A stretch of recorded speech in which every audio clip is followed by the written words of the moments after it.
नमस्कार। अगर banking sector में एक बढ़िया सरकारी नौकरी का सपना है तो ये जानकारी आपके लिए ही है। भारतीय रिजर्व बैंक यानी आरबीआई ने एक बहुत ही शानदार मौका दिया है। तो चलिए इस भर्ती के बारे में A to Z सब कुछ जानते हैं। जो भी लोग सरकारी बैंक में नौकरी के लिए तैयारी कर रहे हैं उनके लिए ये वाकई एक बहुत बड़ी खुशखबरी है। आरबीआई ने जो घोषणा की है ना, वो कई लोगों का करियर बनाने की ताकत रखती है। तो आखिर बात क्या है? देखिए, आरबीआई ने असिस्टेंट पोस्ट के लिए पूरे 650 पदों का नोटिफिकेशन निकाला है। ये सच में एक सुनहरा मौका है। सोचिए, देश के सेंट्रल बैंक के साथ काम करने का मौका। और हाँ, एक मिनट, एक बहुत बहुत ज़रूरी अपडेट भी है।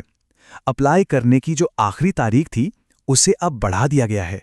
मतलब अगर कोई भी अप्लाई करने से चूक गया था तो समझिए उन्हें एक और मौका मिल गया है।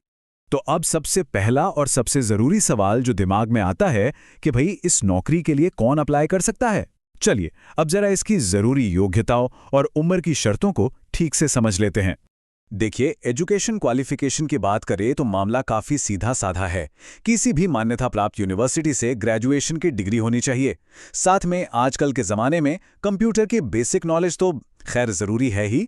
और हाँ, एक बात ध्यान में रखनी होगी कि कुछ खास पदों के लिए कम से कम 50% मार्क्स की शर्त भी रखी जा सकती है। अब आते हैं उम्र पर। तो अप्लाई करने के लिए कम से कम उम्र 20 साल और ज्यादा से ज्यादा 28 साल होनी चाहिए। लेकिन यहां एक बहुत अच्छी बात है।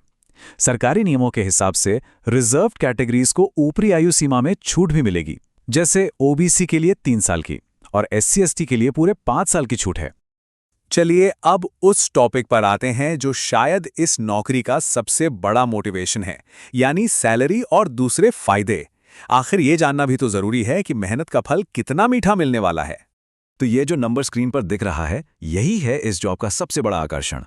एक आरबीआई असिस्टेंट की हर महीने की सैलरी लगभग 58,514 रुपए तक हो सकती है। मतलब बैंकिंग सेक्टर के लिहाज से ये एक बहुत ही बढ़िया सैलरी है। और रुकिए, बात सिर्फ बेसिक सैलरी पर खत्म नहीं होती।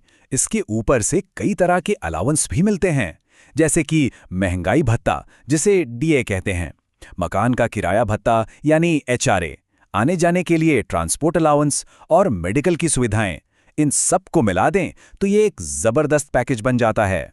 तो जब ये पता चल गया कि कौन अप्लाई कर सकता है और सैलरी क्या मिलेगी, तो अगला सवाल है किस मंजिल तक पहुंचने का रास्ता क्या है। ये रास्ता कह सकते हैं कि 3 पड़ावों का एक सफर है। देखिए, सिलेक्शन का प्रोसेस 3 हिस्सों में बटा है। सबसे पहला पड़ाव है प्रीलिम्स एग्जाम, जो कि एक तरह की स्क्रीनिंग टेस्ट है। जो इसे पास करेंगे वही दूसरे पड़ाव यानी मेंस एग्जाम में बैठ पाएंगे। और जब ये दोनों क्लियर हो जाएंगे तब होगा आखिरी टेस्ट, लैंग्वेज प्रोफिशिएंसी टेस्ट। इसमें बस ये देखा जाता है कि लोकल भाषा की समझ है या नहीं। एग्जाम के पैटर्न पर भी एक नज़र डाल लेते हैं। प्रीलिम्स में 3 सब्जेक्ट्स होंगे, इंग्लिश, रीजनिंग और न्यूमेरिकल एबिलिटी, और कुल 100 सवाल होंगे। वहीं मेंस एग्जाम में ये 3 सब्जेक्ट्स तो रहेंगे ही, साथ में जनरल अवेयरनेस और कंप्यूटर नॉलेज भी जुड़ जाएंगे, यानी टोटल 5 सब्जेक्ट्स, जो इसे थोड़ा और मुश्किल बनाते हैं। सारी जानकारी मिल गई। अब आते हैं सबसे प्रैक्टिकल बात पर कि ऑनलाइन अप्लाई करना कैसे है। चलिए इसे स्टेप बाय स्टेप समझते हैं ताकि कोई भी गलती की गुंजाइश ना रहे। प्रोसेस बहुत ही आसान है। सबसे पहले आरबीआई की ऑफिशियल वेबसाइट पर जाना है। वहां रिक्रूटमेंट सेक्शन में आरबीआई असिस्टेंट रिक्रूटमेंट 2026 का लिंक ढूंढकर उस पर क्लिक करना है। फिर अप्लाई ऑनलाइन को चुनकर फॉर्म भरना शुरू कर दें। अपने डॉक्यूमेंट्स और फोटो अपलोड करें, फीस भरें और बस फाइनल फॉर्म सबमिट कर दें। हो गया काम। तो ये थी आरबीआई असिस्टेंट्स भर्ती 2026 की पूरी कहानी।